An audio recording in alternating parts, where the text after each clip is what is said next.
Hey y'all, welcome to Southern Soul Chats. We are thrilled to have you with us today.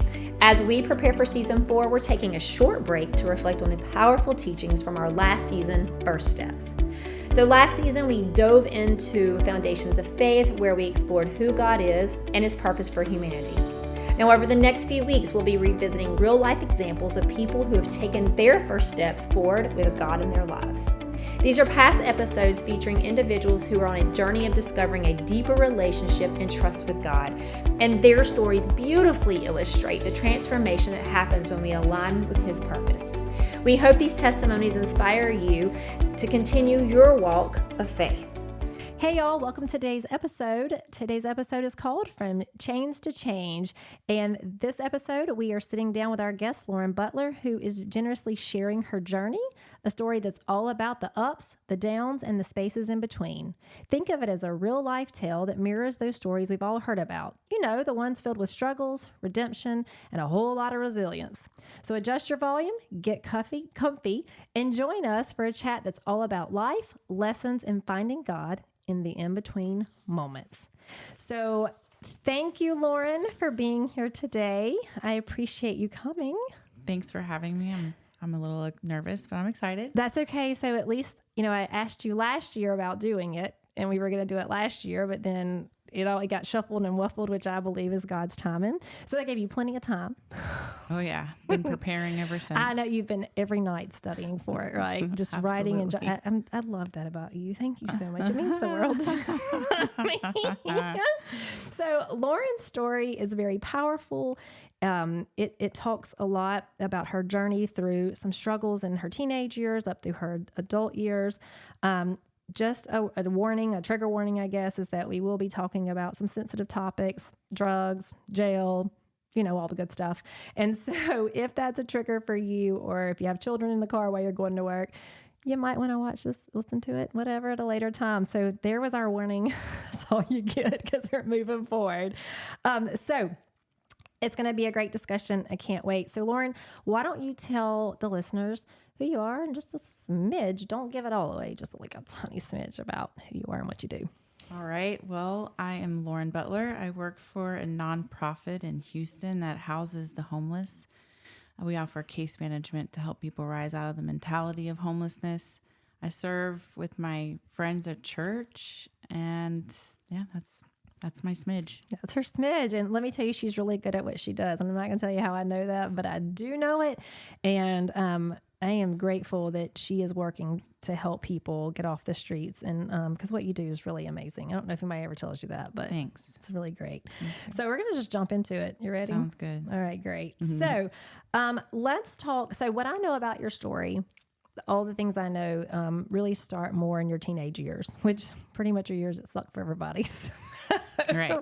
But I want to back up like I do with all of our other people who've come through. I always ask pretty much the same question. Like when you were brought up, were you brought up in a Christian home? Like what was your family? What was life like? What you can remember like pre those years, right? In your early development as a child, like set the stage for what that life was like for Lauren as a child. Sure. So my family life growing up was really volatile. My parents divorced when I was pretty young, like 8 years old. And before that, my father was just drunk and very toxic environment.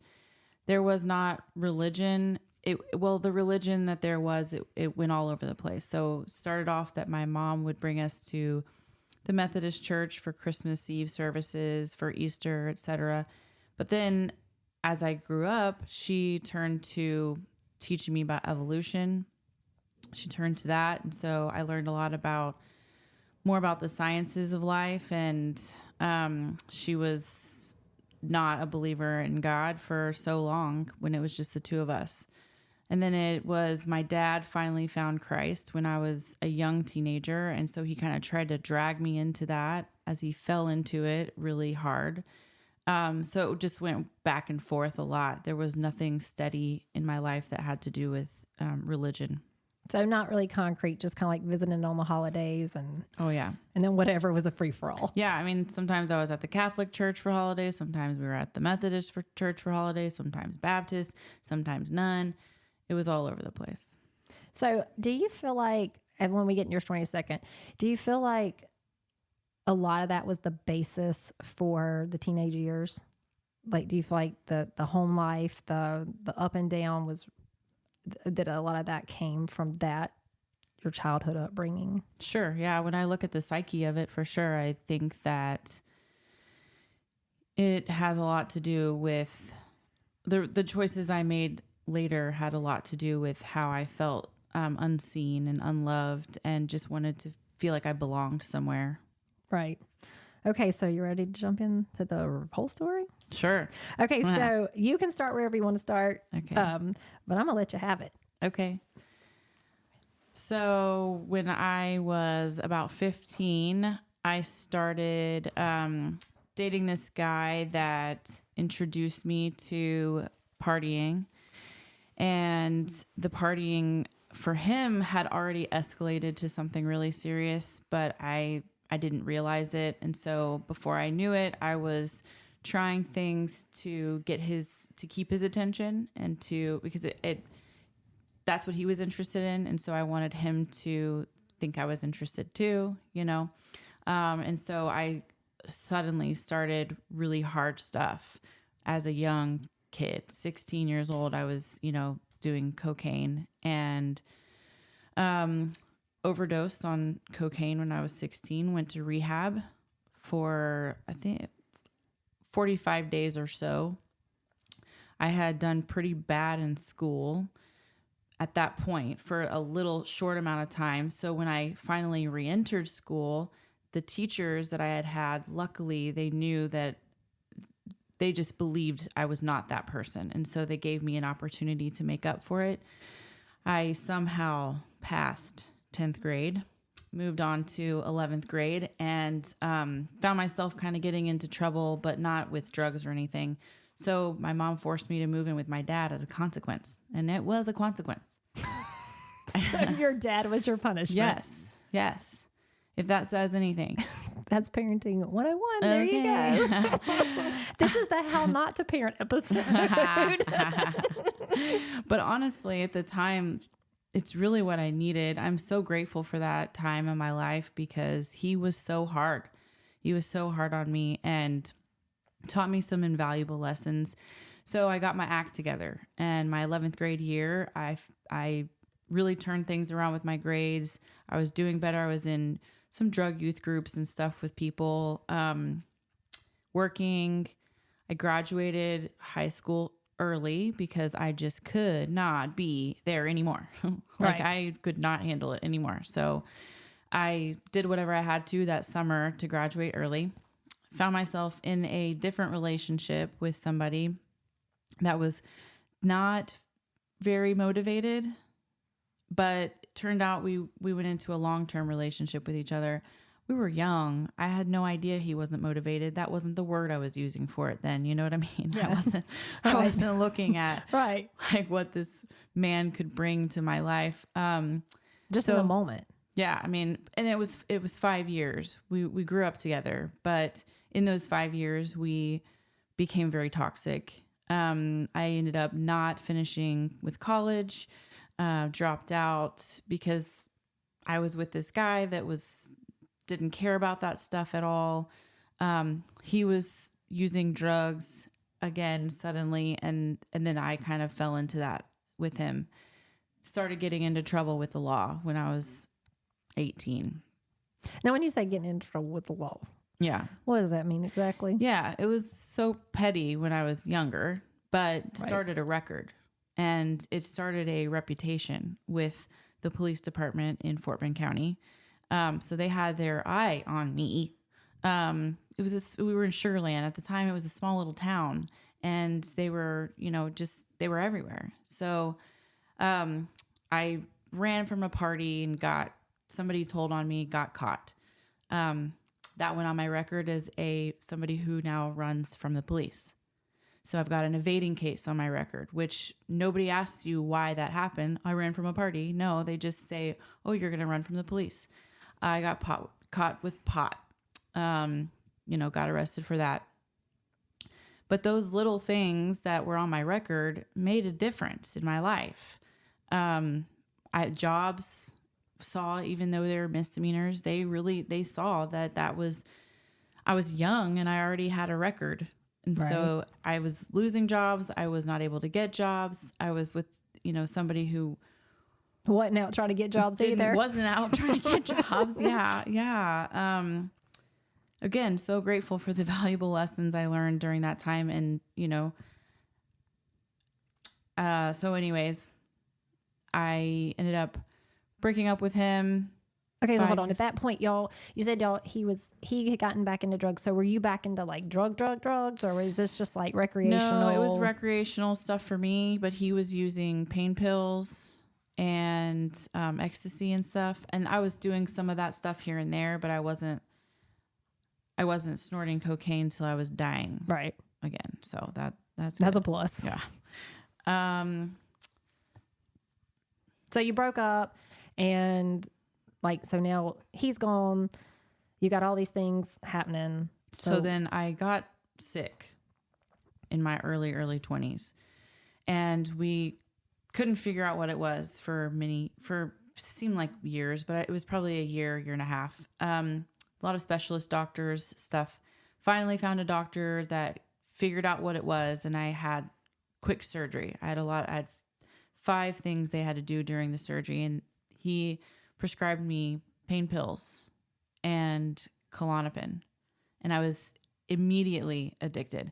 I had a very addictive personality. So when I liked something, it just took one taste of it and I was hooked. So that's what it was for me in Vicodin. That took me on a hidden and secretive life of using pills for, I would say 4 years or so.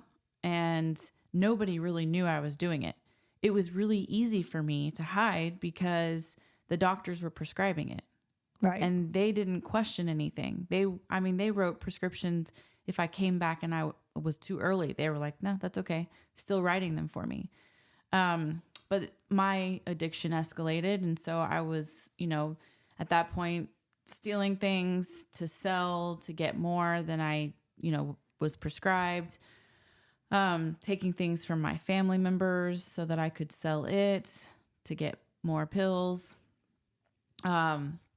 And so that was... Were you working during this time? I was working, and I was in school for medical billing and coding. So you were able to work, go to school, hide an addiction for 4 years. Yeah, the school wasn't for 4 years. The schooling was just a certification, but it was part of it. But yeah, about 4 years of that hidden life.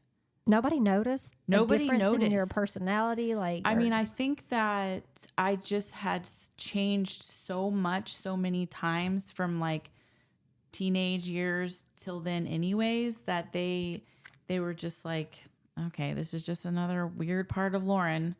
Nobody really questioned it. Oh my gosh. Here we go. Yeah. I guess I was really good at, hiding it. I guess I can't really explain, how I got away with it for so long. Were you still going to jail during this period? Yeah. Yeah. I got, cause I'm guessing jail, started back at 18 and it just was like the little things, like you said, like ran from a party. Oh, that's a charge. Yeah. Then I got caught stealing from a store. That's a charge. Yep. Got a little assault charge.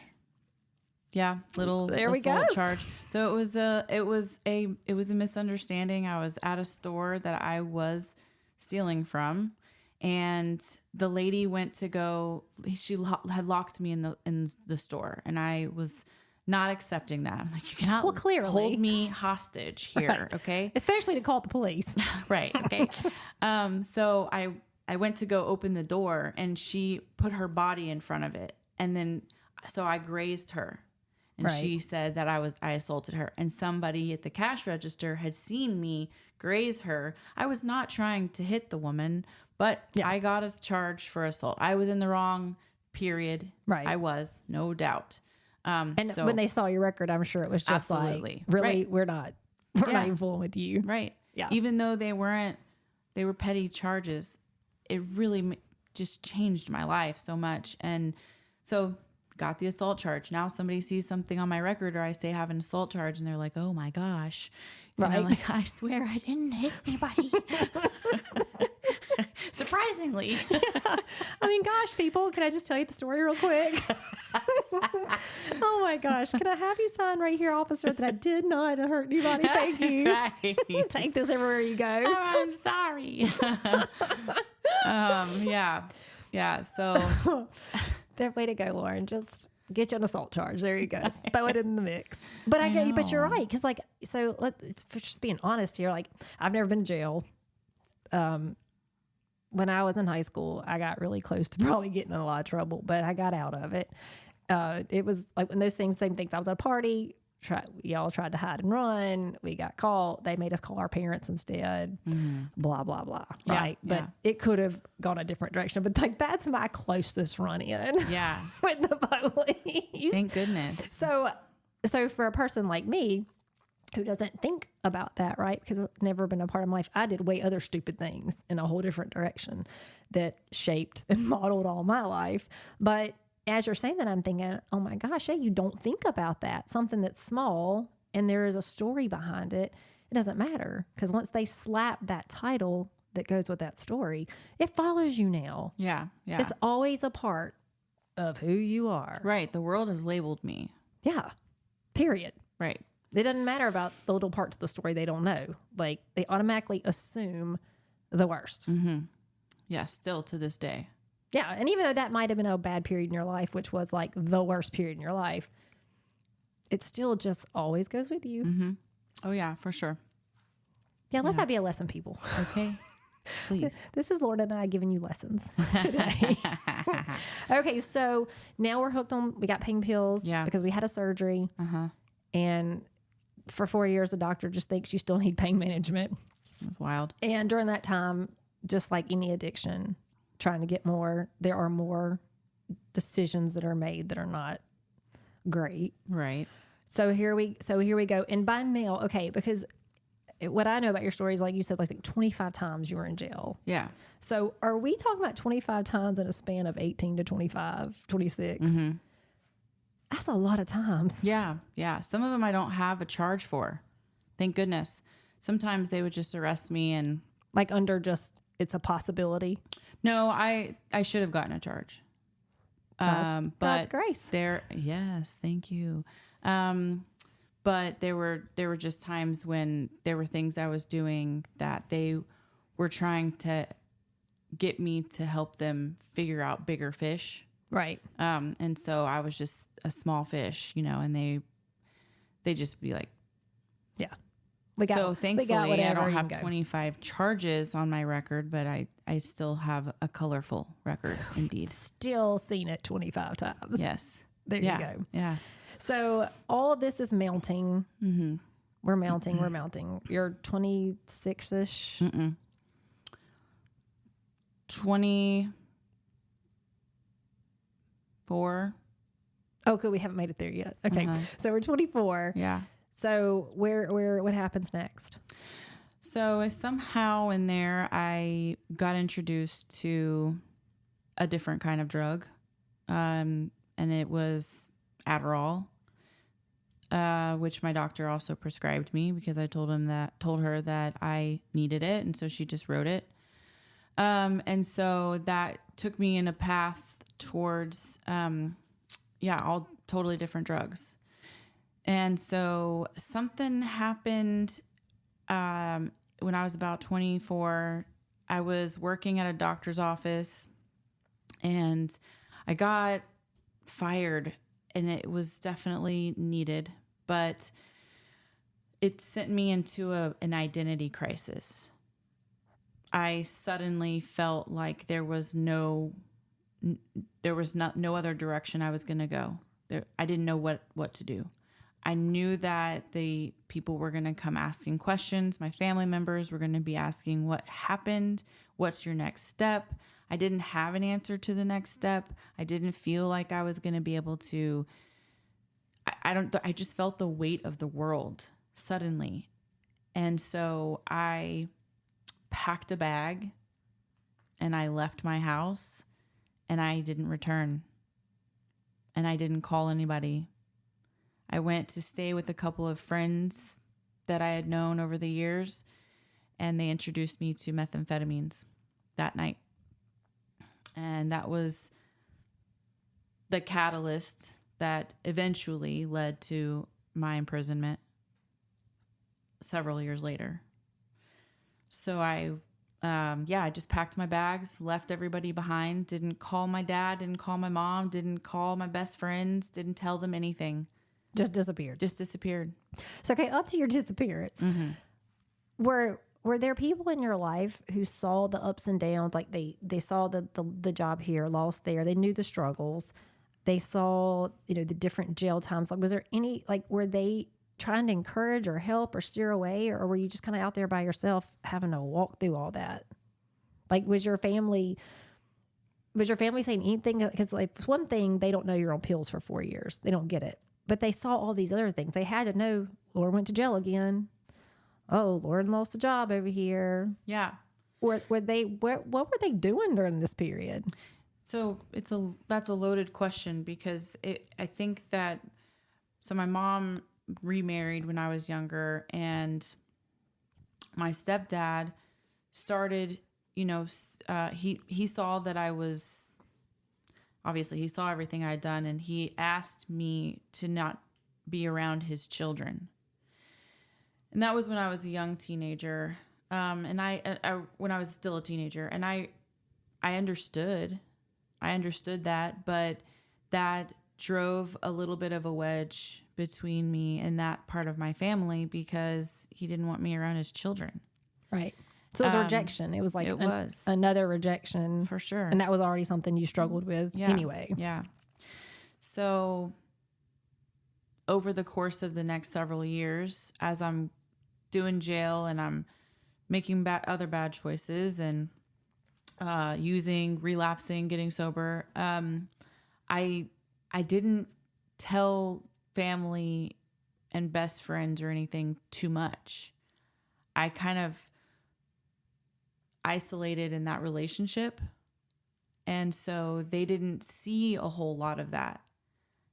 That's a pattern for me. That was a pattern for me. I tried to protect people that I really, really loved from seeing that side of me. And so I would lie about it, hide it, or run. So when I was in that relationship, that long-term relationship, when I was 18 to 20, 17 to 22, I isolated with him and his family. And so his family knew what I was going through with this jail and stuff because we lived together, and they knew. And so, they were trying to encourage, but they still saw it as more innocent. It was marijuana. Oh, it was nothing. Right. Not a big deal. Yeah. The assault and the stealing stuff. Yeah. That my mom and dad did see that, and they were like, what is happening here? And it kind of happened really quickly with that identity crisis thing. It was a few months into that situation. I was still dealing with court for it, hadn't finished. And so they didn't know the complete story. I hid things so well from everybody. So by the time I disappeared, it was like out of nowhere for them. It wasn't out of nowhere for me. Right. My whole life had been leading up to that. Right. Like everything I'd done to that moment led to my disappearance. Yeah. Right. But they were totally caught off guard. Right. They were just like, what? They had no idea that I had been through a pain pill addiction, through this Adderall thing, been in and out of jail for all of these other things, that I was dealing with court. They were just like, what? Hold on a second. So did they find all that out once you disappeared? Yeah. Yeah. It just all came flooding out. Yeah. I guess they kind of, they started investigating, trying to find me and figure out what's going on. And that's when things started coming to light more. And honestly, a lot of it didn't come to light until after I got out of prison and I went to go make amends to people. And then I was really honest. I was brutally honest and told them, listen, I was on drugs for my entire life, like from 15 to 28. So I was. So they just knew enough to understand, like, I guess in their minds, I'm thinking like a parent, in their minds, like you've either disappeared or something's happened to you. Yeah. Because if you've not called anybody, there's no real answer there for them. So they're frantically digging, and then, oh, look what we found. Yeah. Oof. I know. So you disappear. I disappeared. Yeah. You land in some friends. There's air quotes. Yeah. These are friends. You all know those kind of friends. Right. The ones you call when you got to go somewhere. Yeah. And night one out the chute, they're like, hey, this is what we're doing. Yep. And I guess if you're having this crisis, so to speak. I was so ready to try anything. Why do you just want to escape it all? Escape. Yeah. Yeah. So I started, and again, here comes that thing. I tasted it once and I immediately loved it. It felt amazing to me. And so that led me to 3 more years of really hard life. Most of the time I was homeless. I was on drugs. I was starting to break the law in ways I never even knew that I knew existed. Like break the law and getting caught, or you're just breaking the law, but both. but like getting away with it. Both. Okay. Yeah. There's a lot of things I should have been arrested for and didn't get arrested for. And then I got arrested for a lot of them. Like half here and half over there. Yeah. I mean, so there's this 3-year run with, and I'm guessing it was meth. Now it's meth. Like forget everything else. Yep. Just need to get my hands on that. yeah. So you're staying with people, and we all know how that goes. You go through those places like that when you're staying, trying to get to the next step. So you're homeless, but at the same time, like, how are you still getting your hands on all that when you're not connected? Like when you're living this kind of wanderer life because you've disappeared. Yeah. That's a great question. Do you remember any of that? I remember it, and it's just wild. It's like a movie when I think about how one thing led to another thing that opened this door, and et cetera. So those people that I left that night with, and moved in with, or, started that next step of my journey with, they were connected to people. And so as I'm meeting new people, I leave there and go over here. Right. And then, I started on this. That's how I did it all for 3 years. So for 3 years, you were able to make different cards for different things. And I guess because you had different identities, how are they going to find Mary Smith? They couldn't. Right. She didn't exist. There is no Mary Smith. Right. So that paved your way for that whole 3-year period. Mm-hmm. And you just were able to. All over Texas. And so how in the world did they finally catch up with you and all the identities? Yeah, that's a big question as well. We have to know now. Yeah. I was out near Cleveland, Texas, and I went into a store and I was wearing a tank top, and the camera caught my infamous Texas tattoo. And I had never made that mistake before. And so I guess the store kind of caught on after a couple of times. And the guy that I was dating at the time was getting a little out of control with it. And so he kept returning to the same store. And so they found the lady with the tattoo. Mm-hmm. And I've been arrested several times. Right. And they take pictures of all of your tattoos for this reason. Right. They know every inch of everything. So all they had to do was just go through whatever it's called, The database. the database, and Is there like a tattoo database? There is a tattoo database. You're yes. kidding. I'm not kidding. They take a picture of every single tattoo that you have. Could you and they imagine put having that job? Yeah, I've seen the guys that do it. They're like, Today I'm going to work to look for tattoos. yeah, yeah. Well, they did a good job. They did a great job. That's why they get a paycheck. So they matched my name. It took them a while to actually find me because I didn't ever go to the same places. Right. And so they been looking, like, had they, prior to the tattoo, were they on to you? Like they knew this was a thing, or was it just that because of the repeat offenses in this store or whatever? According to the court documents and stuff, it had just started with this store. Mm-hmm. There wasn't other situations that they had. Right. So it had just started. Well, we get arrested for something else in San Jacinto County, one county over. It was for drugs, and take pictures. And so Liberty County and San Jacinto County are right next door. Right. And they chat. Right. So it didn't take them long, and they came and visited me in San Jacinto County Jail and asked me about this situation, and I didn't even deny it. I didn't deny it. I think at that point I was kind of over it. Yeah. But they didn't charge me with anything right then. I got out for that other charge and went about my business. Continued to... Were you still doing the credit card thing? Still doing everything wrong. Went right on back to it. I mean, at that point, it was like, this is how I eat. I don't... What you just told them you did it. Right. Like, what do you have to lose? They already know. Yeah. So...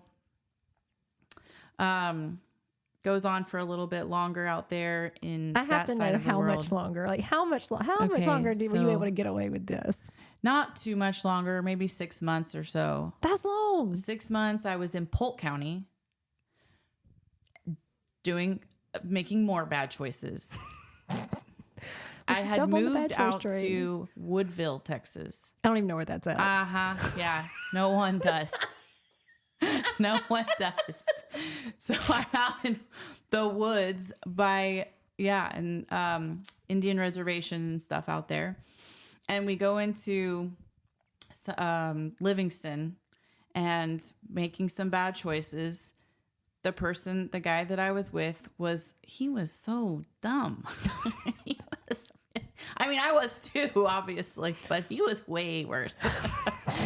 So we got caught doing something silly, and I had a warrant for the charges in Liberty County that they had asked about you. Yeah. That they'd asked about, finally indicted me for. So I didn't get charged with the thing in Polk County because I wasn't doing it. I was the passenger, and I honestly wasn't doing it. So didn't get charged with anything there. Thank goodness. Go to Liberty County, and that's where the start of the rest of my life happened. So at Liberty County, I guess, were you only charged for that one incident because that's the only one they could link you to, or did somehow all of it snowball on top of you and you got charged for all of it? So by the grace of God, they charged me with 4 counts from that one place.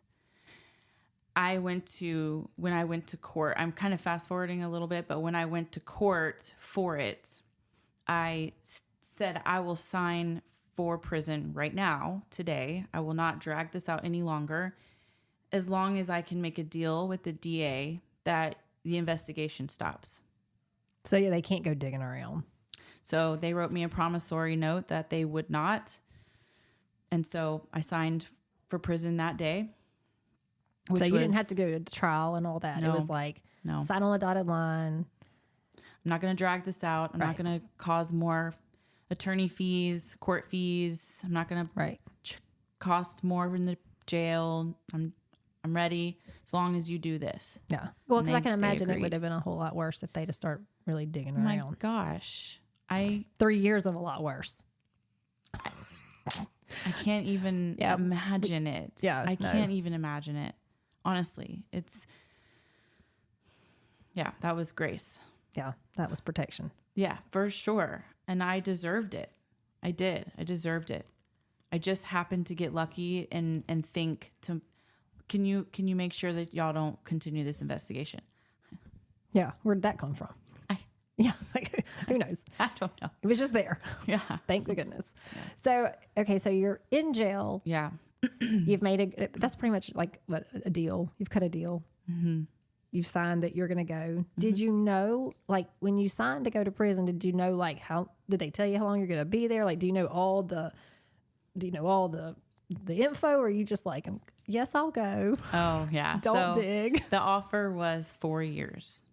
So in you go TDCJ. 4 years to prison. Yeah, 4 years with a chance for parole, for sure. Anybody can parole. Right. But honestly, I didn't look I didn't look at it as though I was going to make parole. I thought I could be here for 4 years. Yeah. So they say 4 years. It's a thing. Yeah. So what happens there? So I have so many questions. So how long were you in jail in Liberty before they sent you out? 4 weeks, 5 weeks. So were you also having to like detox during 4 to 5 weeks? I did not detox. It just was. Yeah, I didn't have any issue with detoxing. I never did. Every time that I would go to jail and have a little respite, I didn't detox. I wasn't. Yeah, I don't know. I got lucky. I just needed. So you were able just to like be in it, be out of it. Yep. Be in it, be out of it. Get some sleep, eat some food. And not crave. You didn't crave it. Nothing. Mm-mm. It was just though if you got the taste Just of in it. my head. But if you got your hands on it, it was on. Yeah, up until that point, yes. Yeah. Yeah. So you're 4 weeks not having to really worry about detoxing because it's not a problem. Yeah. But what happens, like, what's the mentality like in that 4 weeks knowing that you're caught, you've just signed a deal, and like you 25 times in jail, you kind of knew what to expect. For sure. But I'm thinking prison's not the same thing as jail. It's not. It's definitely not. What was I thinking about? Is that what the question was? Yeah, like what was that 4 weeks like leading up to knowing that this, like, I'm guessing, did your family now know where you were? Did they find you? Did you call them? Like, what was that 4 weeks prior? Yeah. Like, what happened during that period? I wrote a lot of letters. No one would answer any collect calls for me anymore. So I had definitely ruined all of those. So I wrote a lot of letters. And I just told everybody that this is what happened. This is what's going on. This is where I'll be. I hope you write me. If you don't, I totally get it. I get it. But the first 2 weeks I was in jail were a lot different than the last 2 weeks before I actually pulled chain. That's what they call it. Pull chain to go to prison.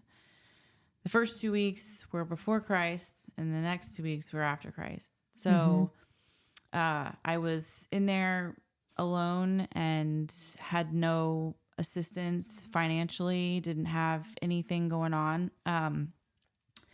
And the ministries, different prison ministries, would come in and out of the jail.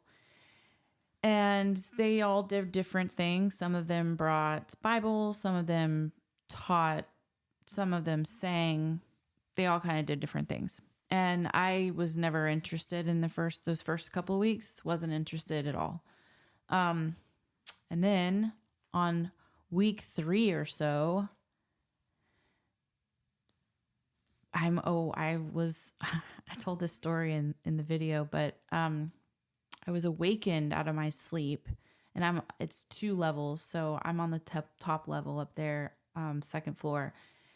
And I'm awakened out of my sleep by the most beautiful music I've ever heard. And it's women singing.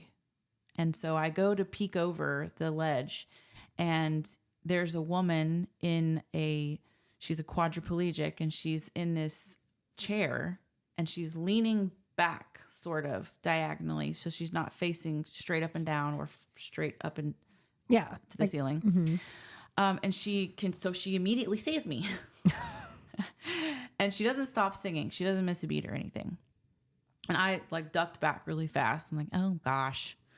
But it was still so beautiful. So when they finished singing, she's like, I see you up there. You can come down now. And I was like, I'm good.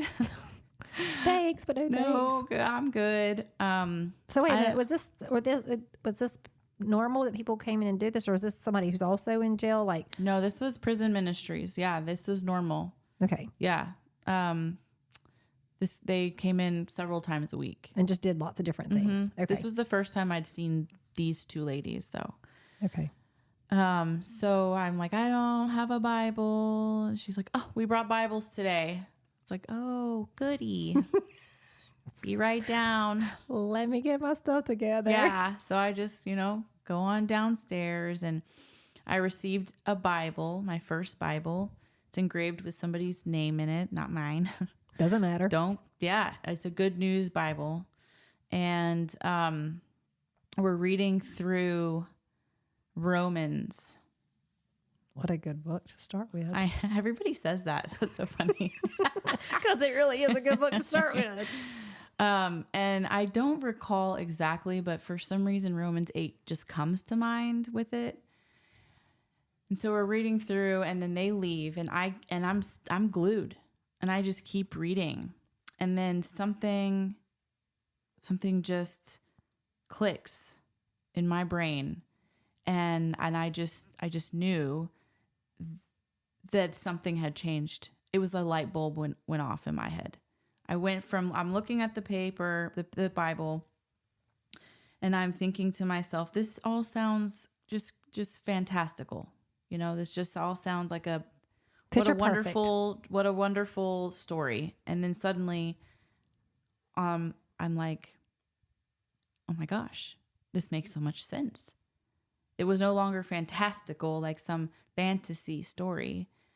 I just felt Jesus in my heart. And so I went upstairs and I got on my knees, and I had no idea what I was doing, but I knew that I needed to ask God to please take over my life. Please lead my life. Please forgive me, Lord Jesus. I don't know what to do anymore, and I don't want anything to do with any of that anymore. I just want to be with you. So the next 2 weeks were so easy. So what did you do the next 2 weeks? I read my Bible. I walked in circles. We could go. We had a big little like common area, and so I walked in circles, reading. Wrote tons of letters. Prayed a lot. Slept a lot. Went out to the rec yard. They didn't let us out very often, but it was you just there's not a lot to do in jail. Right.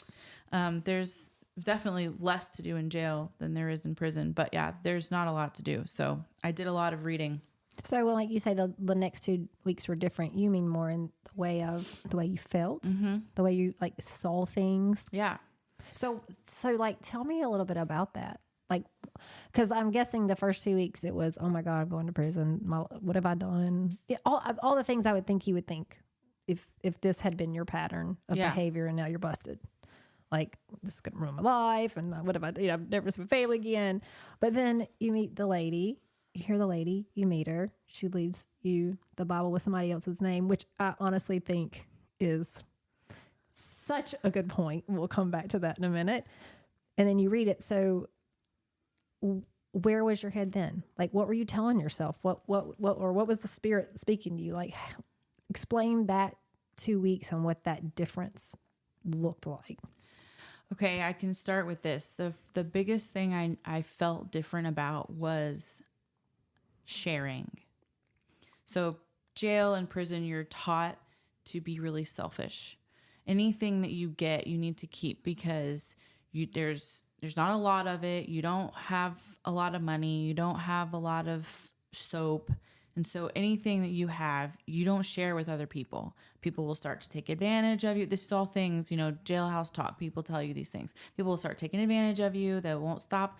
They'll keep trying to, they might steal from you, all these things. And so when I went to jail that time, I was dating a guy, and his mother put $50 on my books. Thank you. And and I bought a little bag of coffee. And that was like that week is when I got it. I bought a bag of coffee, soap, shampoo, etc. And I shared that whole thing. I shared everything I had. Any shampoo, whatever. I just shared it. I just felt like it wasn't mine. And I felt like God was telling me, hey, I'm providing this to you, and my heart was just changed. It was just so changed. I felt the selfishness was just like lifted. I don't know how else to explain that, but I also,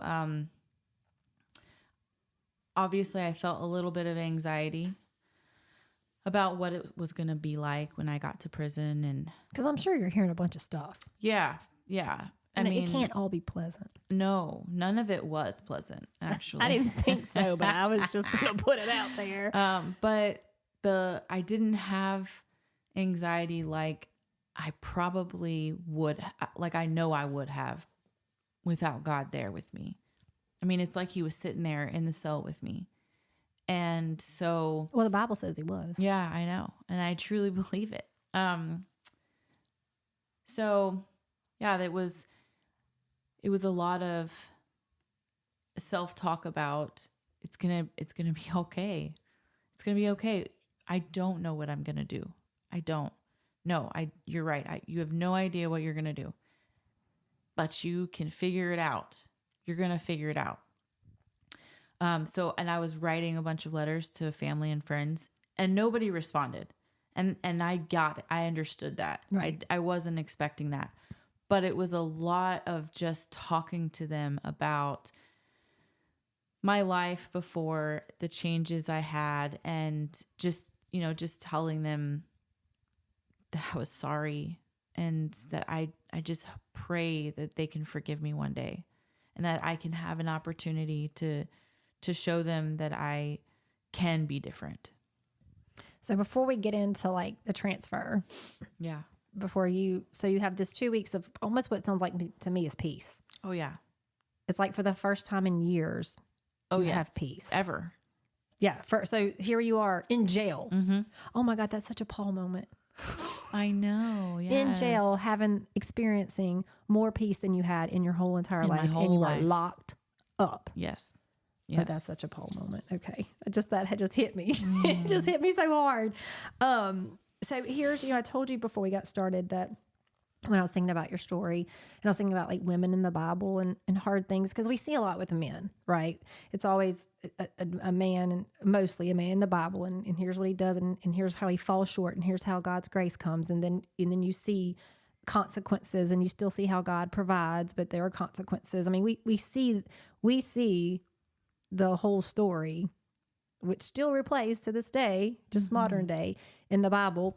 And so for all of you who don't read the Bible, it's better than any soap opera you're ever gonna watch. You should pick it up and try it today. But I thought about Mary Magdalene.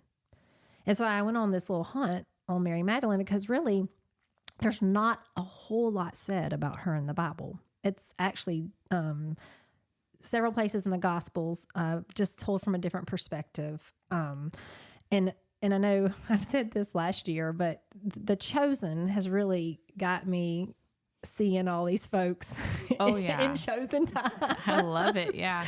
And I do love it too. But of course we do know that some of that is fabricated for story purposes, and we don't mind chosen, not a bit.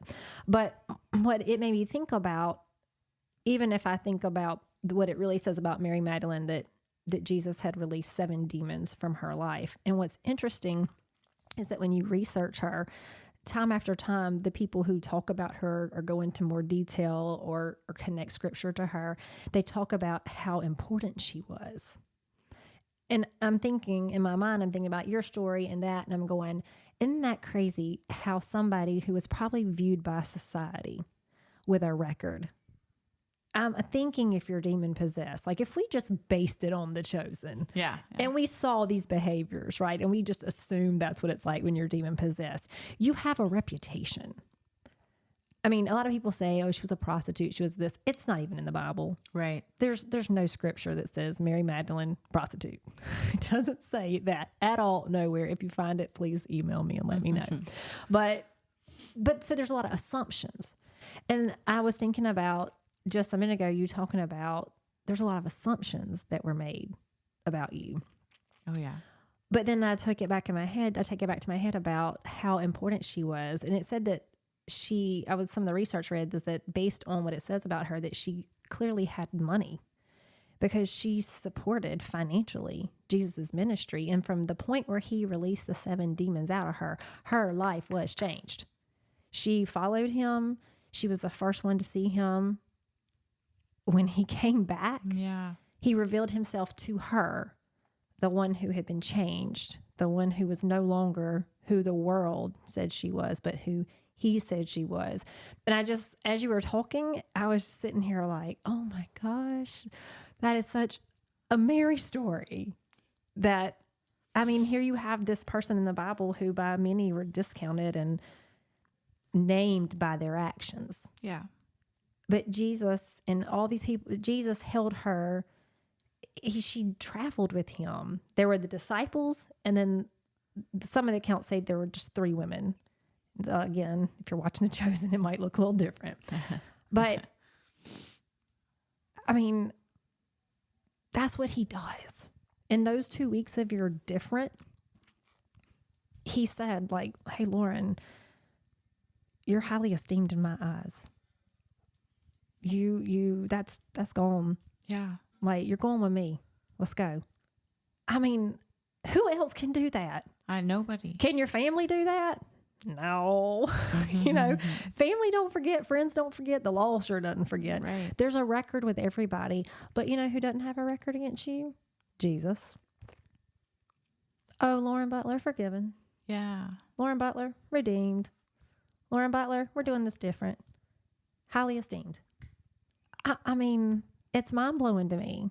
Not that Lauren Butler could be highly esteemed, but that's what he does in our lives. It's mind-blowing to me too. I understand for sure. Gosh. It's crazy how the encounter with Jesus totally changes perspective in lives. And it doesn't even matter if anybody else sees it, right? Because let's be straight, family and friends, they don't forget anything. So there's always that you were this person. Oh, yeah. Are you acting like you're going to be that person again? Like, they never forget. Yeah. As hard as you even try. New people that I meet that don't know that person, when I tell them about that person, they still can't help but to think when something weird happened or I tell a certain story, they just can't, I mean, our flesh just can't help but go think, oh, whoa, yikes. Yeah. Even if it's just a moment, it's just, Like we all don't have some stuff. Of course. Because if those people, girl, if they took a minute and they would get that same funny look, right? That, oh. You should see the look on people's faces when it's like, oh, this is your husband and your kids are cute. And then we start putting the math together with kids and last names. It's like, oh, yeah, like he's number 5. It's amazing. Yeah. The look you get. Yeah. Like 1 minute I was one way. Uh-huh. The next minute, all my credibility just went right out the window. Right. I know. I mean, really. It's like, oh, we're doing that. But that's human. It's human. It is. It's human. And unfortunately, it's a consequence. It is. And there are natural consequences to sin. Like being a Christian and being covered by God's blood, that's Jesus' blood. Like that's a real thing. Oh yeah. But it doesn't like get you out of no way the consequences of all the things that happen prior to or even during your walk with Christ. Like sin is a real thing. Oh yeah. And so is the world. And those consequences are just as real. And you're going to have to walk through that. Now, it is easier when you're on the other side. I'm not saying the idea of prison was easier, but there was a peace about you going into that where you weren't terrified. Right. It was easier than I don't know what it would have been like to be in prison with not walking with Christ, but I I just know it was easier with him. Like you just know. No. Right. So, okay. We sidetracked, sorry. It was a great time to talk about Mary Magdalene. It was there. I had to go for it. Okay, so it's time to go. Like, I guess they come to you. Again, I don't have this experience, so I'm going to need you to hold my hand through this. So they come to you and they're like, hey, it's time to load up. Yep. Middle of the night, Middle of the night? Yeah. What's it, like a secret transportation? No, they have to start at one jail and go and pick up at several jails along the way and transport you to the prison in Dayton County, Texas. Oof. So I get to prison, and it's horrible.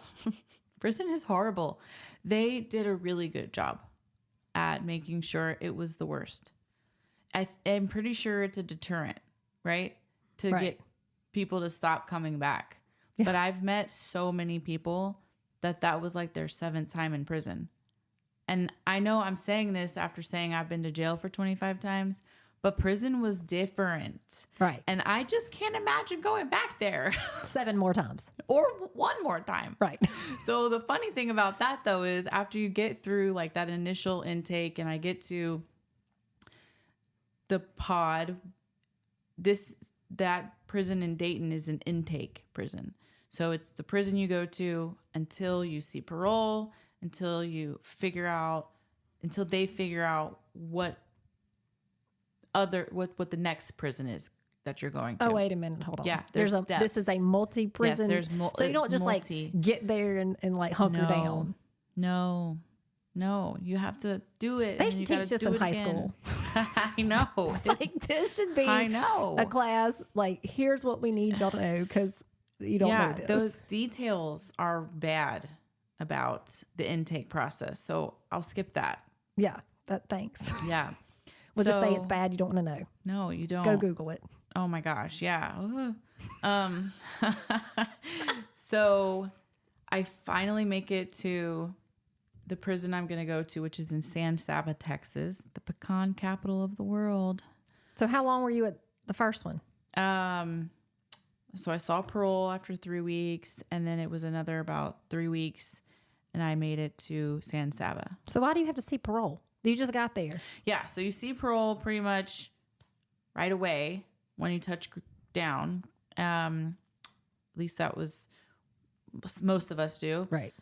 If you qualify for it. Well, how do they know if you qualify if you just got there? I'm just so lost. So because in court, the deal is there's stipulations to what you're signing for. Right. And so mine was 4 years with chance to parole right away. Sometimes it's no parole. So some people don't get parole. So you skip them when you get there. Yeah. Then some people, it's parole after a certain amount of time. So you don't see parole until you didn't have any restrictions. It was just you can get parole. 4 years and you can see parole and you can make your first parole. So, but you have to do the 4 years? No, you have to do it's a little game. It's a little game. Lovely. We can talk about that another time. So I make it to San Saba, and then I find out that I need to go take care of another charge. Oh. So that charge that I talked about in San Jacinto County, and then they came and saw me with the tattoo. Okay, well I had a warrant for that charge. So now I leave prison and go to San Jacinto County. To jail. And that seemed like it dragged on forever. Like so 11 you're stuck weeks. there. Yeah. In jail. Yep. Got another charge. They ran it concurrent. So then I finally make it back to prison and go back through the intake and then go back to San Saba. So they connect that charge to what the charge you had now, and then you had more time to serve in prison? I didn't have to have any more time. They just ran it together. So anytime you're serving it. You're serving it all there, and all it's going to clear. Mm-hmm. Okay, got it. Yep. Just follow along. Yeah. So that's that process. And just through that so I was in prison for 13 months. 13 months I was in TDC total. I made my first parole. I didn't know I made my first parole because I had to leave. And so then the mail was chasing me around. So I finally found out that I made my first parole after month 8. Right. And so then that's the holidays. And so I couldn't leave for another 4 months. But during my prison stay, I clung to God's word. I read it every single day, all day long. And everybody asks me the question, did anybody mess with you? That was going to be my next question. I just going to ask it a little differently. Yeah. What were you going to say? I was going to say, well, so during that time, did you have any conflicts?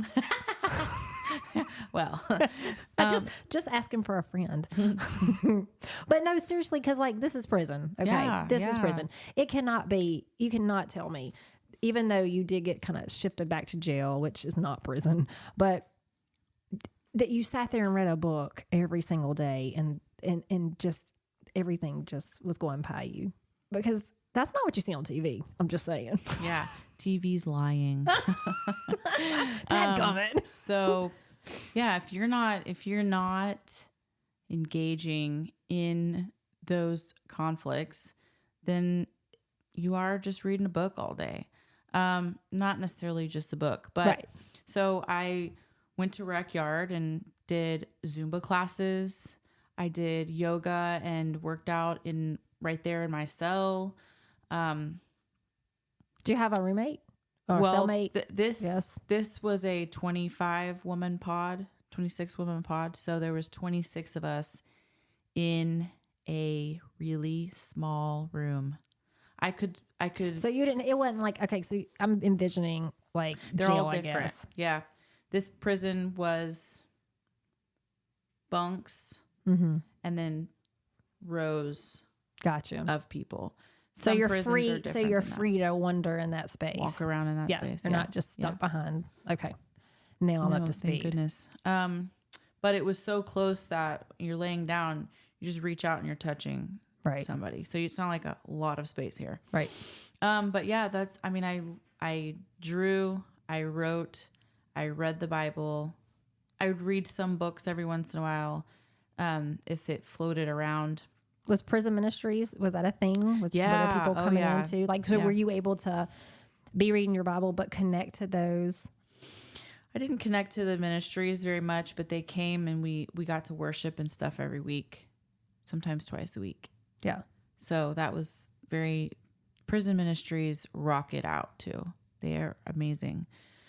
So yeah, that's what I did. I did yoga, worked out, did Zumba, ran, read the Bible. And Did you ever have a chance to connect with other women and share your story? And I don't mean make friendships per se, but to 8 months, 9 months, a year, that's a long time. Yeah. Especially in this arrangement. So were you able to find a sisterhood with people who believe the same things and bond?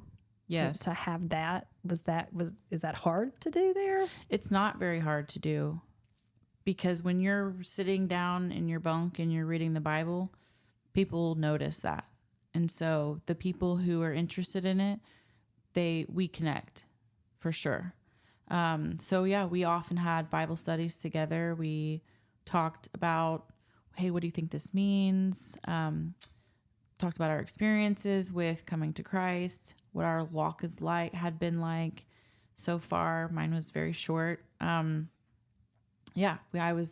was easy to connect to other women that were walking that walk too. So you find out you get parole. Yeah. You're getting out after the holidays. What a great present. Yeah. I got out in March. Happy holidays. I'm out of here in March. Yeah. So you get out. I can't imagine what that, you get out. Where do you go? What do you do? Because here's the thing. And this is just, I'm just putting this as an umbrella. When you're in jail, when you're in prison, and that's all you're doing, those those outside triggers and sources, they're not there. They're not there. Now on TV, sometimes they show them there, but we're just going to say they're not there because TV's a liar. They're not there. So it's easy to stay in that mindset, right? Because ain't nothing really happening. Yeah. So when you leave, how is that like? Is that a struggle? Is that easy? I mean, what happens next? Yeah, when I saw parole back those months later, earlier, they ask you a question, do you have anybody that you think might let you parole to their house?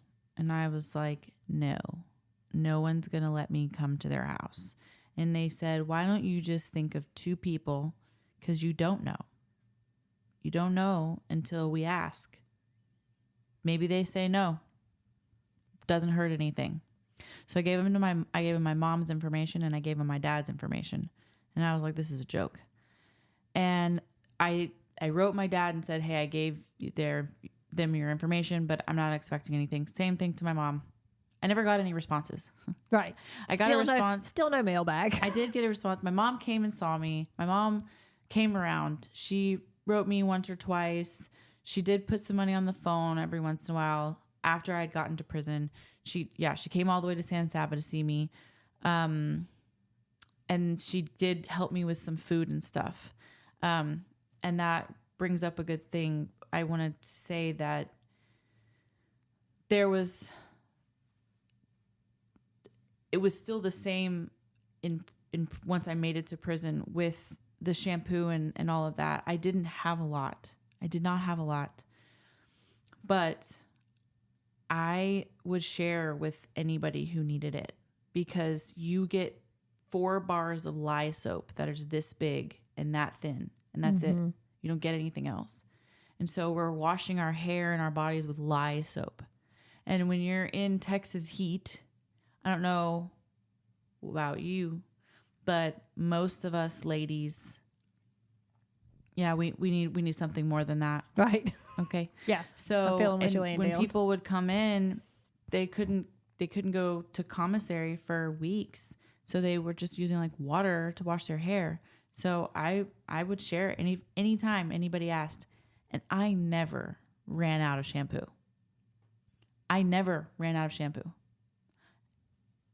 No matter how much I shared. I didn't have any money.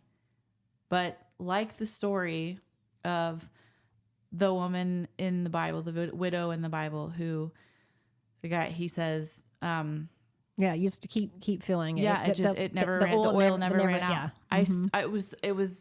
I cannot explain it except that God is so good. So anyways, I didn't know where I was going to parole to. And I got that little note that said, you're getting out tomorrow. And I was like, where am I going? So is that a stipulation for parole that you have to have somewhere that you're going to go? If it's either a halfway house, 3/4 house, or somebody's house, but parole won't let you exit to the streets. So if, let's just say your mom, your dad, your whoever doesn't, do they help you get into those a halfway house? Or they will connect you to one by default in the city that you last resided, but they're not usually good situations. Right. So I assumed that was where I was going. Right. That's where my head had been while I'm in prison. I'm thinking, okay, I'm going to be in one of these horrible halfway houses. And so I'm going to need to figure things out really quickly, trying to formulate a plan and figure all these things out. And do you have to stay there for your whole parole? No, you don't have to, but you have to have an address that's approved. Okay. Got it. And then you can figure it out from there. Yeah. And keep in contact and all that. Yeah. Okay, good. So I called my mom and I said, I'm getting out and I don't know where I'm going. Can you call my dad? And so I found out that my dad had said, okay. He'd said yes, that I could parole to his house, which was just a shock. Mind of a blowing. lifetime. I wish you could see her face right now. Like, it looks like it's still a shock. It still is. It still is. I'm so grateful. I cannot even express the amount of gratitude I have for that, because I thought I was going to be in some horrible situation. From prison to more crap. Yeah. Yeah. Which happens, which is why recidivism is so high. People go back to prison. They get out of prison. They're not given resources. They're not given a second chance. They're turned away at all these jobs, but they're expected to get back on their feet, get a job, get a car, live life, eat. How are people supposed to eat? Right. They have nothing when they get out. Right. They give you $100 and that is it. And the dollar menu is not the dollar menu anymore. Okay. Right. You're not But how do gonna- you even get to the dollar menu? You got to get a Exactly. bus card Yeah. or something. You don't even have the money to buy the dollar menu when you get there. Right. Yeah. So people turn to the same old ways. Yeah. They rob, they steal, whatever, and so Just trying to survive. just trying to survive. It's not even so much that they're being that bad person. It's just they They got to eat. they don't know how to do anything Yeah. else. Yeah. And so, so grateful. So I get out of prison and my mom comes and picks me up. She takes me to my dad's house, which is the house I was living at when I packed the bag and left several years before. So I'm back in the same place. All my stuff is still there. Like time froze Right. there. And so then I'm going to see parole. My grandma had passed, and so she left a car to my dad, and he let me use that car. So I had a ride. I was going to AA and A meetings, got a sponsor so I could work through the 12 steps. My dad had bought a carpet cleaning business maybe the year before and hadn't done anything with it. I don't know what he was doing, but God's provision was that he'd bought that thing. And then he's like, hey, I have this thing and I don't know what to do with it. Here, figure it out. Hands me the keys to this van for a carpet cleaning business. I don't know what that means, but Yeah, you're okay, like, I guess okay. I'm a carpet cleaner now. Yep. Go to clean carpet. Right. Yeah. So I pour myself into figuring out how to excel at carpet cleaning. So now I'm a carpet cleaner, business owner, working the 12 steps. I'm reconciling relationships with family members. I'm going to each one of them, these people I care for, telling them, letting them ask brutal questions and giving them brutally honest answers, and making amends and just trying to going to church. My friend is coming all the way from Cyprus to pick me up in Meyerland to take me to church in Katy every Sunday. And we do that for quite some time because I can use the car, but I can't use the car. Right. Yeah. Yeah. And I learned, I put an ad out on Craigslist for somebody I said, I can't pay you, but I promise you that if you teach me everything you know about carpet cleaning, that when we start making money, it'll be worth it. Right. And I got so many hits. So many people. It was a really dangerous game I was playing on Craigslist. I remember back in the day, Craigslist was a little shady at times. It could have been, but man, I had God's protection because these people showed up and they did. They taught me everything they knew and That's amazing. had no expectations for Didn't me expect to. anything. I got a lot of jobs through them, and then Harvey hit in 2017, and we lost everything except our vehicles. The van it was full of water. We let it sit and let it dry out, and I took it and got a little oil change or tune up, and it worked perfectly.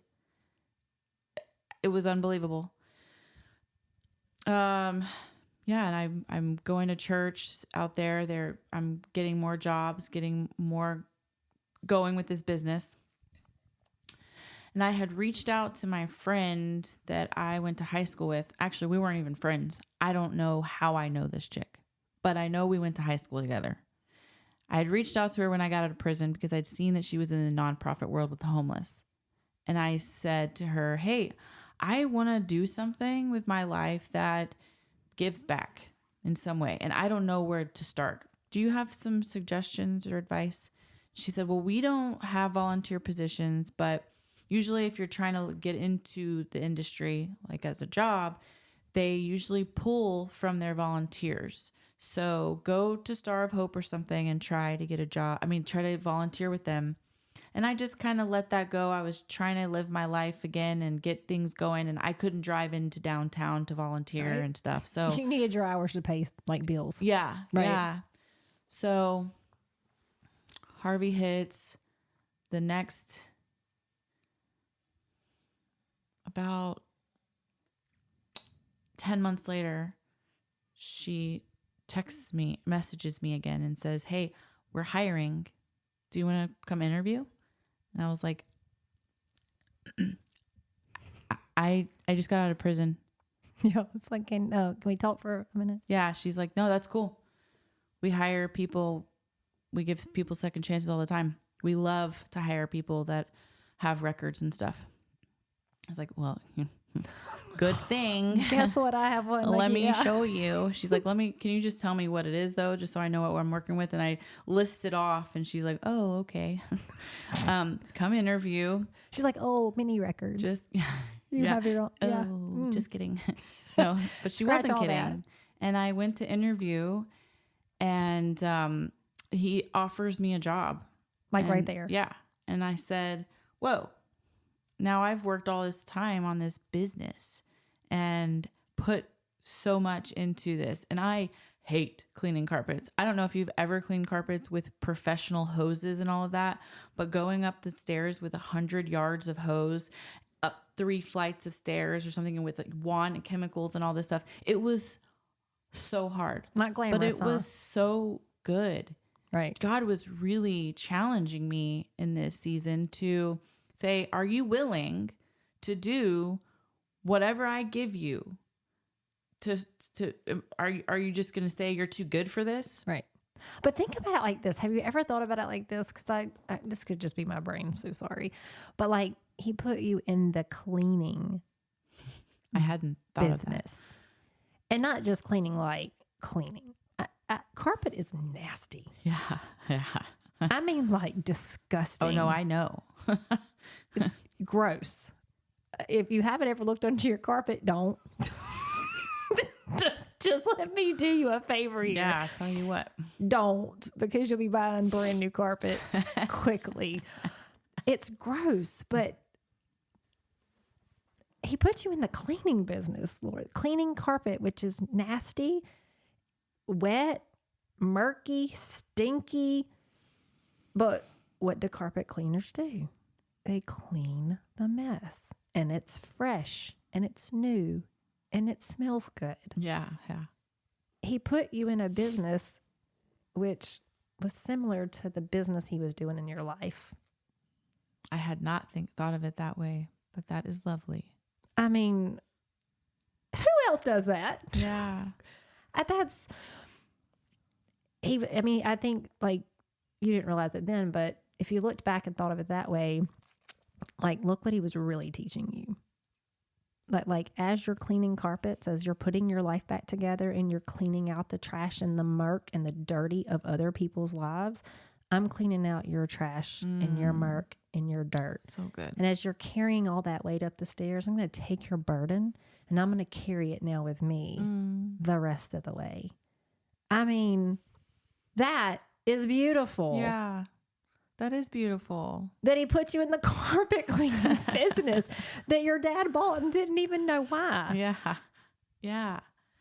I mean, I don't care who you are. If you don't say God don't orchestrate all things right for the good of those that love him or and called to his purposes, I don't know what to tell you. But like, just like Mary Magdalene again, it makes me think about this. I said earlier, I said, okay, the Bible name, right? That like, it's not the first Bible you got didn't have your name. And I was looking at some of my notes right here, and it says, one of the places you can find Mary Magdalene's stories in John 20:16 through 18. And it says, Jesus calls her by her name and Mary recognizes him. It didn't matter that Bible didn't have your name because he knew your name, and it didn't need to be written in that Bible. Yeah. It was written throughout that whole Bible. Right. Like, because he knew your name. He knew the Lauren that he created. Like, he knew the Lauren he was going to put in the carpet cleaning business. You know what I mean? Yeah. Like, and when he called out to you through the voice you heard and the opportunity he gave you in a moment to peek over something and make a split choice, like, you really didn't have to go down there. Right. Nobody was going to make you go down there, No, right? She for could call sure. you down there all day long. You could just be like, pfft. Yeah. I was being called. Yeah, he called you down there, and the moment you took it further and you went back and you prayed, and I mean, right there, he went, clean. Your carpet's clean. Right. It doesn't matter. This Bible doesn't have your name. Your name is written in my book. Yeah. It's in my book. And guess what? Your name is all through the pages of this book. Doesn't matter if it says John Doe. This is Lauren Butler's story. I mean, how beautiful is that? That time after time, he's already ahead of you. And you ain't nowhere near where he's at, but he's there. And he's just like, come a little further. Yeah. Come a little closer. There was a pastor that came in one time to the jail, and he said, do you want to know who you are? Do you want to find your identity? And of course we're all like, yes, of course. And he lifts up his Bible. He said, it's in here. And I was like, what page? Can you give me a specific chapter, page, verse? He said, it's all in here. Yeah, it's your story. It's all in here. I'll never forget him saying that. And most of the women in there are probably like, great, now I got to read the whole thing. Yeah. Yeah. And I was so excited to find myself in there. Yeah. Like, who am I? Yeah. And how am I not this anymore? That's crazy. So okay, you get the job. Yeah. So he offered me a job, and I said, I don't know that I can take it. I need some time to think about this. No, wait a minute.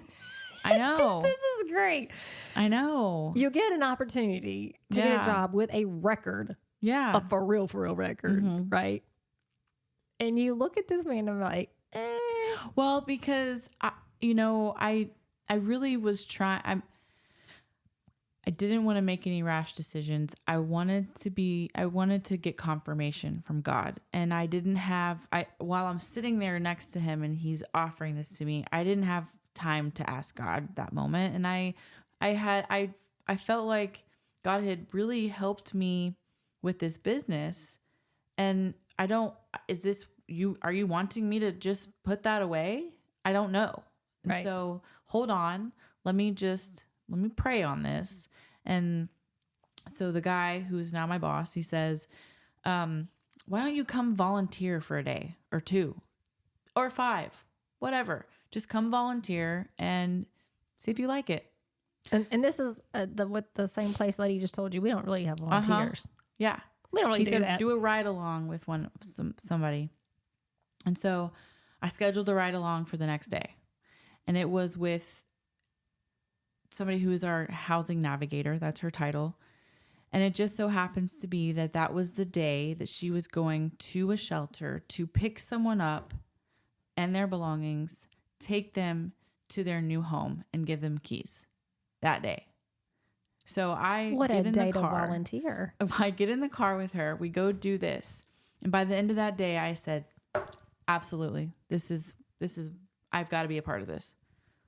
So I took the job, and that was 5 years ago. I tried to hold on to the carpet cleaning business for a while. I tried to do both, and I did for a little while. And then I just felt like that was taking way too much of my time. On weekends, I was having to skip church for jobs and stuff. And so I sold the business. And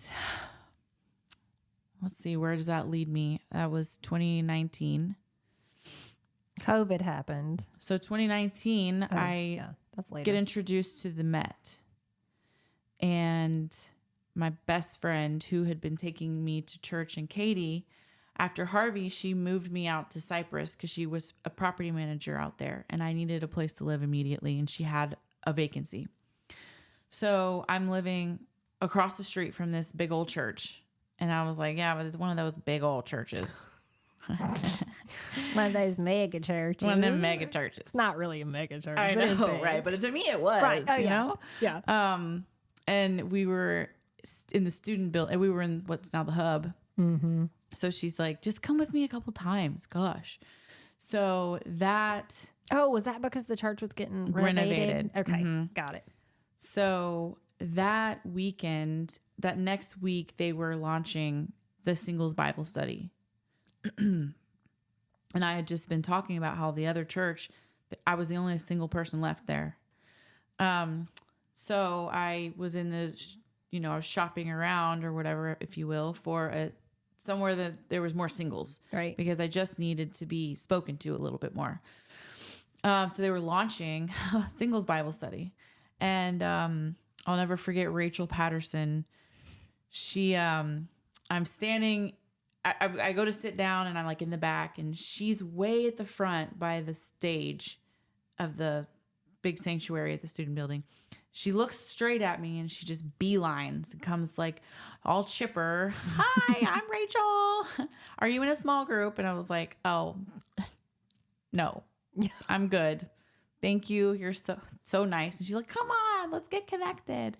So she takes me over. And honestly, her obedience in just saying hello to me changed the trajectory of my life with the Met and with church. Honestly, I was one of those sit in the back kind of gals, Right. you know? Mm-hmm.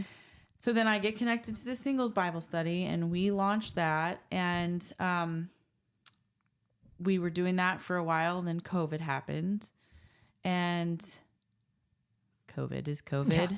There goes all the years of your life right there. However many years it was. Yeah.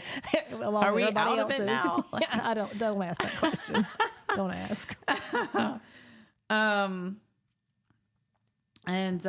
So then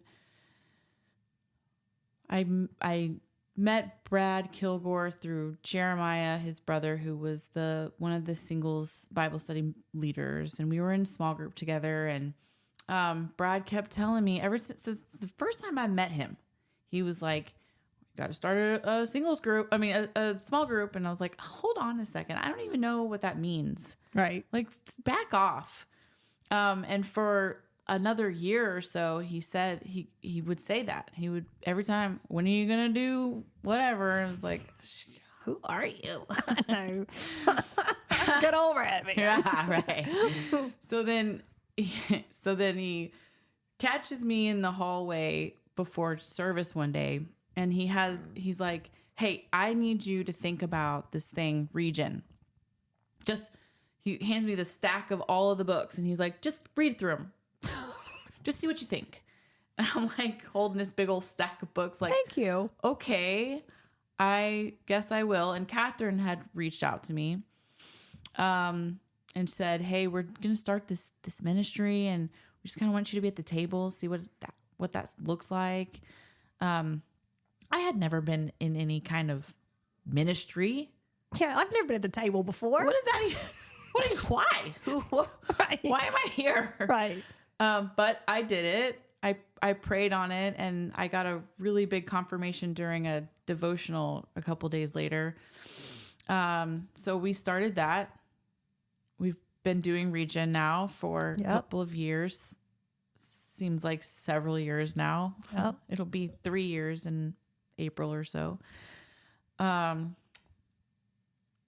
You're still working for the nonprofit? Yeah. So now with the nonprofit, about 2.5 years ago or so, I was offered another position. So now I am the program coordinator for the Permanent Supportive Housing Program, and I've got 16 employees, 200 clients, and we work with 19 properties around Houston. And Yeah. Who is this? This is Right. wild. God just keeps opening weird doors I never thought that existed for me. Isn't that crazy? It is. Because like when you look back, I feel the same way. Like, clearly, I don't have your same story, but I have my own little show, my own little soapbox.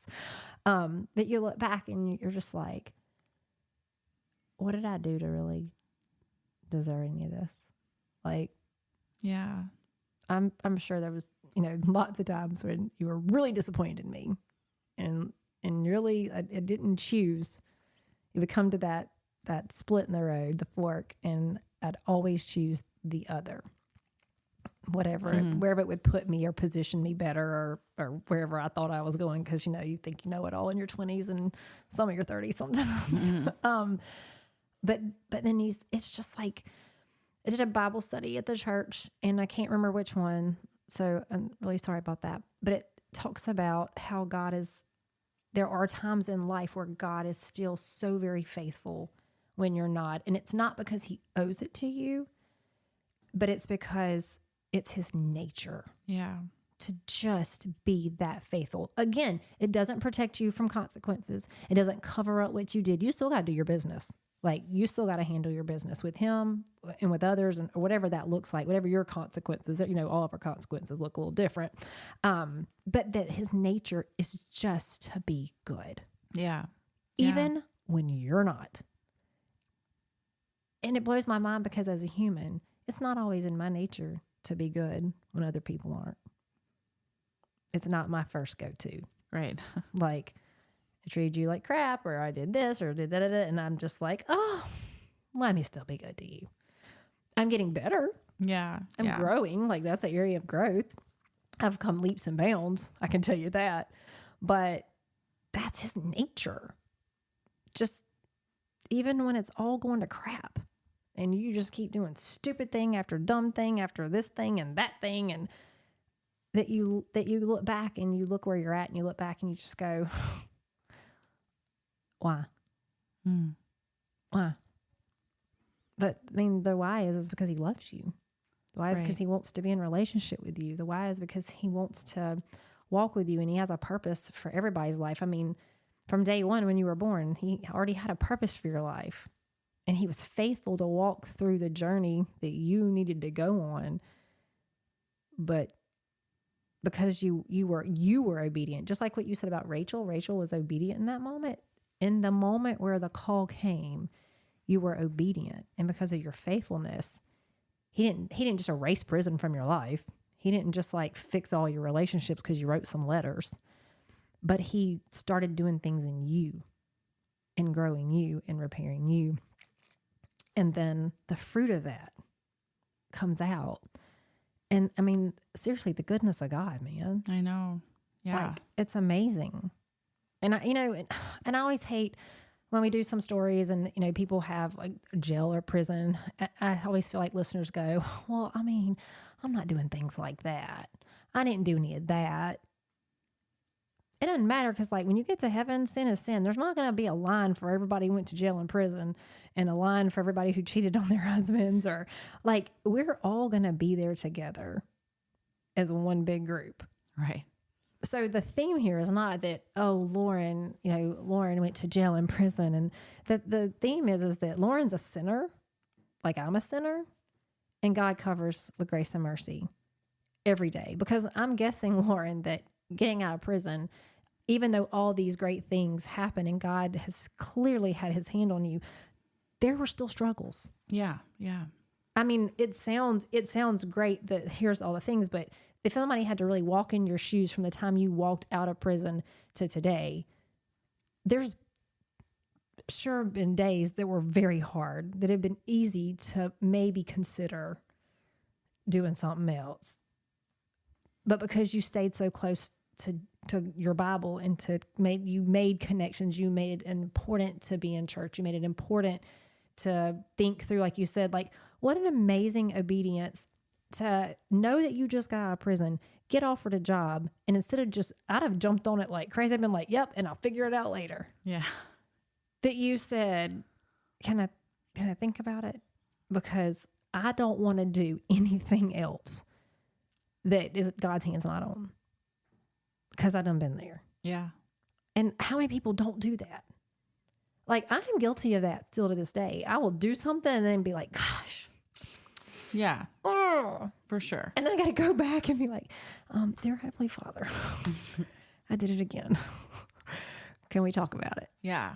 You know, or if I don't need to be doing it, can you get me out of it? What, you know, and I've gotten better because you learn, right? That's what we're supposed to do, is learn from mistakes. But you just did it. You just knew that not doing that. Like, that's amazing. Yeah. Thank you. God is teaching me still teaching me so much. And we'll continue. Yeah. In case you didn't know. So you mentioned that maybe people can't relate because, well, I'm not doing that kind bad. Okay, let's take jail and prison. Let's take that out of the story. My life was blotted with what started with trauma. Everybody's got trauma. Then just selfish living for myself. Everybody can relate to that. And if they think they can't, then yeah, we should have a conversation. Yeah. But So everybody can relate to that. And that's what it was. I was just living for myself, for my flesh. Well, and you said the trauma part, that plays a big part because it's searching, right? So if you go back to being 15, you were searching for something to patch. There's something to patch to, like you said, to get attention, to find love, the acceptance.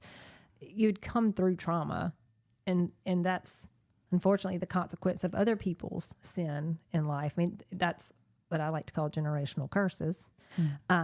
So you had that too. Now, granted, I'm not one to point the finger and be like, it's mommy issues, daddy issues, right? Because we have to make choices. Oh yeah, yeah. You know from the beginning, right is right and wrong's wrong, but we make choices, and then those choices play out. But I'm not saying that there aren't things that make those choices more difficult or that push you in ways. I'm not trying to. I understand that, and it's a very real thing, and we all struggle with that too, right? But at the end of the day, like you said, if you can't relate with trying to search for something, like I feel like we're all wired to search for something. Now, not in the sense of like God, it's there, that God wants us to search for him. But sin gets in the way. Because like you said, your dad had stuff. Well, that got thrown on top of that, of your life. And then mom had stuff, and it escalates and it turns into here you are now, right? But the cool thing is that through all that, God was still pursuing. And you're right. You don't have to go to jail or whatever. He's pursuing. Even if you can't relate to that part of her story, God is pursuing you. He's pursuing you every day. You say, well, I can't hear him. I don't hear anything. That's usually because we're hearing so much other crap. Yeah. Yeah. Like, have you really real quiet? Yeah. Like, have you taken the time to kind of put yourself in a jail cell and really get quiet? Like, have you considered that? Because it seems like when you were there, he had you right where he needed you to be to get you away from everything else. And there was nothing else you really could do. Like you said, I mean, you did have a few things you could do, but at the end of the day, 8 hours is a long day. That's a lot of reading. That's a lot of Jesus time, a lot of praying, a lot of Bible studies. There's 24 hours in a day. Yeah, but you sleep in some of them. And I swear it was like you want to sleep so much more than you can. Right. But dadgum, they make loud and lights and. But anyways, yeah. This is not the Hilton, people. Right. This is not the Hilton. Okay, so current day now, how do you continue to integrate your faith in your life? Like, how does that still, I mean, clearly it plays a big part. Clearly you're plugged into church. You've found a place in different ministries. But outside of all that, like, how is that still the driving force every day? Well, I still pursue God's truth. So I have quiet time with him in the mornings. Whether that's devotionals or, it's kind of evolved over the years. I did the chronological Bible study, and that changed my life, especially with studying the Bible. Serving, I really love to serve people. It's my love language.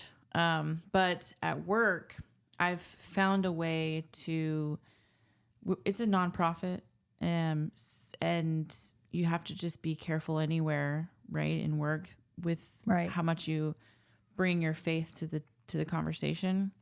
But I've found God leads me to these opportunities in conversations with people to still talk about it all the time.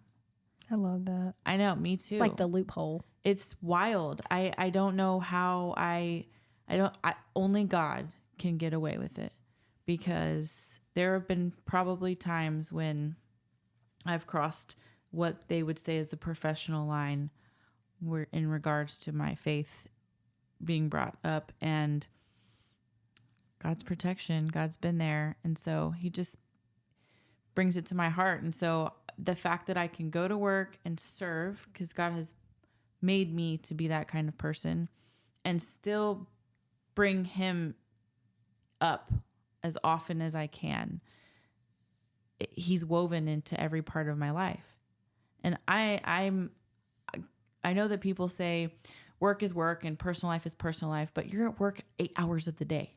Yeah. That's a large part of your life. Yeah. If you're not talking about your life when you're at work, I think you're a psycho. I don't see how that's possible.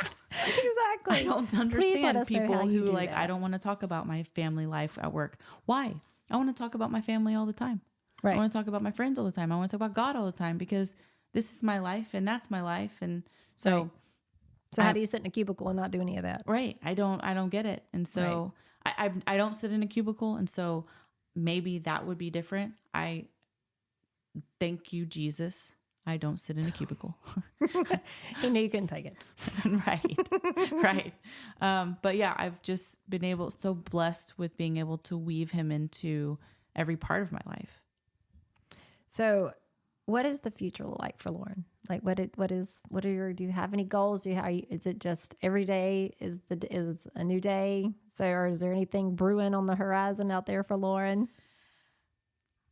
I don't know the answer to that question. I don't know. That's okay. Neither do I. don't know what's brewing for me there tomorrow. Yeah. So yeah. I'm doing this live in the moment kind of thing right now, where I'm like, okay, Lord, just today. Yeah. I mean, I have some thoughts on what I would love to see happen, but I trust that God is going to, because God might change my heart on those things. Right. I don't know. So I don't have an answer to that. What does the scripture say is like, I'm gonna give you the Miranda version. So it's cool to have your ideas. Yes. But we're gonna do it my way. Yeah. Yeah. But he wants you to have ideas, and he wants you to bring them to him. And so I do, and I will continue to, and just let him kind of let him water them, and yeah, H2O them. Yeah. Do the whole, let them sprout, see where they go. I love that. So I usually end the same way. I'm a creature of habit, right? So I always say like message of hope or reflection. So for the listeners, what would you say to them that are facing similar challenges or similar struggles, that haven't had that moment, what would your, if it's a verse, if it's just encouragement, like what would you say to them? What's your message of hope for them? I would have to say God is a God of second chances. And so there's nothing that you have done that cannot be redeemed. And you don't have to use it against yourself. And other people might. Yeah, they might. But you don't have to against yourself, because God does not use it against you. I am in Region, and one of our our intro thing is, my name is, and I have a new life in Christ. Okay, so my name is Lauren, and I have a new life in Christ. And God has redeemed me from shame of my past. I don't have shame of my past. And I think that there are still people who think that we should feel shame about certain things in our past. And I just want you to say that you don't. You don't have to feel shame. And my life verse is James 1:2. Consider it all or pure joy when given trials of any kind.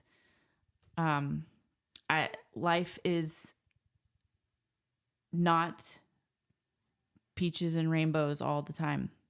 But I know now that when I go through something that's hard, because I have him, I can have joy in that. Not joy, like Matt said the other day, like he took it out of my heart and out of my mind. He said, you don't have to find joy from every situation, like because somebody has cancer. I don't find joy in that, but I can find joy while I'm in it. And so now life is just, when there's challenges and struggles, it's just not as hard as it was before. Before I had identity crisis after identity crisis, because I had no idea that there was hope in Jesus. And now I do know there's hope in Jesus. And I can consider it all joy. So, as always, I always recommend to listeners that if you are struggling, if any of this resonates with you, go seek help. Go talk to somebody. You don't have to be a member of a church to go and sit down with a pastor or just share your feelings. There's lots of resources here in the area we live in, which is in Houston, and many around the state. And I always offer to please reach out to our ministry, Stepping Forward, fwd.org, and we will help you in any way to link up with some of those ministries or nonprofits or churches, because this is not something you can do alone. Like, you need support, you need relationship. Sometimes like seriously, you need therapy. Sometimes you need to like talk to there's nothing to be ashamed of. That's the first step to everything changing. Just like Lauren had an invitation in that moment, she took it and everything after that changed. Again, it doesn't clean it all up. It doesn't wipe it all away. It doesn't like just disappear. It's not Mr. Clean here, but it looks different. It is different. It feels different. Lauren is different, but that's not because she just woke up and showered it off. Like, God came in just like the carpet cleaner. He came in, he brought the dirt to the surface, and then he sucked it all up. And she's made new, just like the carpet. Mm. And I don't mean to be silly with that, but it's just an illustration of something that you see all the time. But that's what God does in our lives. He makes us new. Carpet is not new when you clean it. Right. It's still old carpet, but it's made new. And that's what God wants to do. He wants to make you new. So we encourage you to seek help, look at the choices, start spending some time with God. Maybe you don't know what that looks like. Maybe it's just saying a simple prayer that just says, Lord, I don't know where to start. Help me. Oh, yeah. And let me tell you, that's a powerful prayer. That's the perfect place to start. Because people will start dropping in like flies, and you'll be like, I don't understand. Like Lauren says, I don't understand. It don't make sense. It doesn't need to make sense. Right. You just need to make the connection. You don't get power if you don't plug into a source. Your source is plugging in through prayer, and he will take care of the rest. Lauren's story shows that. My story shows that. Season 1 stories show that. It's person after person after person who doesn't deserve anything. Mm, yeah. But yet is covered by more grace, more mercy, more hope, more love, more peace, even in the darkest trials. Like you heard it from Lauren, just like Paul. She was in jail and had more peace than she had had in her whole entire life in jail. That's what, like I don't even have words past that. So I wrote here, Like Mary Magdalene, Lauren, your story is marked by struggles, in your case with addiction or self-centered choices. And the parallel lies in the theme of encountering something greater than yourself. Whether it's, in an encounter with Jesus like it was with Mary Magdalene, or a spiritual experience that was similar to yours where you had this amazing voice that you heard. It wasn't God's voice, but you look over and you see this lady in a prison ministry, and she just invites you to come on down. Mm-hmm. I don't have a Bible. Well, I got you one, babe. Yeah. And it has your name. It might not be written on it, but it's got it all in it.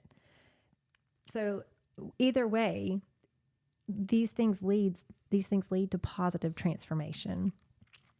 And both the stories between Mary Magdalene and Lauren just highlight the universal theme of God's forgiveness, God's redemption, and the power of faith to bring about profound personal change. And this should serve as powerful reminders that no one is beyond redemption, and that encounters with grace and faith can lead to a new and purposeful life. So, Lauren, I thank you for coming and just sharing this message of hope and renewal, for letting me jump on the carpet cleaning bit. It's going to be stuck in my head. It's probably going to be talking about this for a long time. We're going to talk about this a long time. So I just thank you because you're just honest. And, that's, people need to hear that. So thank you for coming. I hope maybe you'll come back one day and come play with me again. Yeah, I would love to. Thank you so much for having me. All right, guys. So, that's going to wrap up our episode today. We are so thankful that you took the time out of your day to listen to Lauren's story and just to get hopefully some reminders of God's goodness and his love in your life. Don't forget to come back next week and check out our next interview with our guest. I promise it'll be great, so you don't want to miss it. So have a great week, y'all.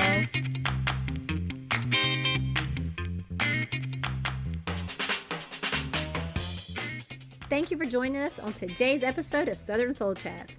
We hope you found inspiration, encouragement, and valuable insights to carry with you through your week. We invite you to subscribe to Southern Soul Chats so that you never miss an episode. We are a branch of Stepping Forward Ministries, a 501c3 Christian nonprofit, and we kindly ask for you to consider making a donation today. Your contribution will play a vital role in sustaining the podcast and allowing us to continue sharing these impactful stories of faith. As you leave today, remember your story is a part of a bigger narrative, and your faith has power to guide your path. Keep stepping forward with hope, trust, and assurance that you're never alone. This is Dr. Miranda Ferguson. We hope you have a great week and keep stepping forward.